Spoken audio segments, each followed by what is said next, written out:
Hoy presentamos una gran alianza eléctrica en Vizcaya, una alianza empresarial pionera para un sector estratégico en este territorio que es la energía.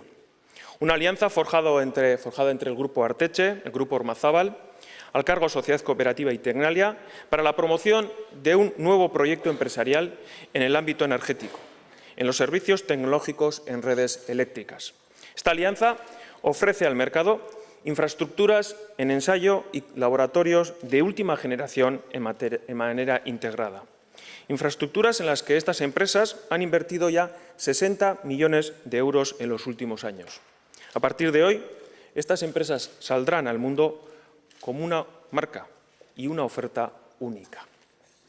Con este acuerdo ofrecerán un nuevo negocio unitario que competirá globalmente y lo harán desde Vizcaya y para Vizcaya, en un mercado, el de redes y bienes de equipo eléctricos, dominado por grandes multinacionales. Un mercado donde el tamaño importa, y saben ustedes, importa mucho, donde competir requiere algo más de voluntad de hacerlo.